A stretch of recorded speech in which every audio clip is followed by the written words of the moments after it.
In this video, I continue work on 22ville, my custom LEGO city project where I build a unique house for every Series 22 CMF. We got a great start with the Forest Elf's mushroom house in the last episode, and today we're moving over to the Swampy Marsh to build a Toucan Research Station for the Birdwatcher.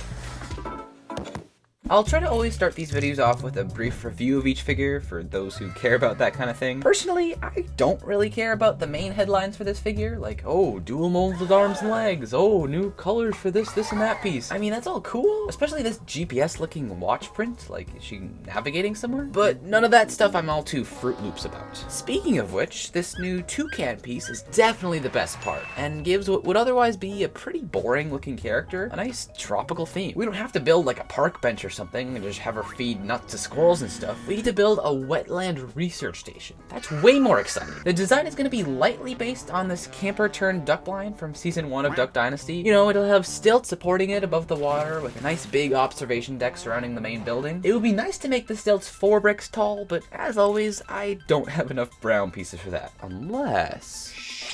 with some minor piracy, we're just barely able to make 5 stilts on which we can place our floor layout and start the observation deck railing. Except the gaps between these railing pieces look kind of bad like this. So after some much needed rearranging, we can do the dark green trim, apparently modern looking walls, windows, and doors. There's not a whole lot of space inside, so we probably should add on an extension back here, and what the heck, 2 extensions. I love that octagon piece. With that, we can build a roof, cover it in leaves, and... it's missing a bit of color. There we go. The side build from this creator set works perfectly here. And I just realized that we still need to do the interior. So this whole roof needs to come back off. All right, here goes nothing.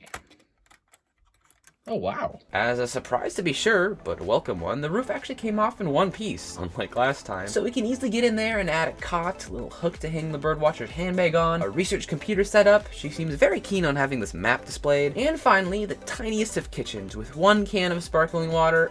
Actually, no, make that 2 cans. I also forgot to mention these flower beds down below, but here's another one for good measure. Pop the roof back on, and this is one fantastic bird watching station. But where does the bird go? Well, if you missed the last episode, all of these CMF houses are going in what I'm calling 22ville, with today's model going in the Swampy Marsh area, home to the toucan. I mean, kinda. We already have the Forest Elf's mushroom house in the nearby forest, and as you can see, plans are being made for the other areas and houses of the city as well. This was kind of painful to place down due to the wonky second extension platform, but the build looks so good in its new environment. As for the toucan, it can perch on this very tiny custom tree, and we'll also add groups of cattails, lily pads, bubbles, and frogs to the swamp. So many frogs, like a weird number of frogs. They probably won't last long after I introduce alligators into the ecosystem, and speaking of which, aside from the personal reasons Birdwatcher Lady is out here in the swamp, something about helping her grandma? She's mainly here to track the effects the recent pollution is having on the local toucan population. Yikes. The pollution is also my excuse for not giving this area as dense of foliage as the forest, and definitely not that I'm running out of pieces. Kind of need to save those for the next episode, where we'll tackle one of the houses between these two that acts as a kind of transition. But for now, that's a wrap on the Birdwatcher's Research Station. Thank you so much for the support on the last episode. We will definitely continue the series for now. Please keep that up. It's much appreciated. Until next time, as a wise man once said, follow your nose. It always knows? What kind of a catchphrase is that?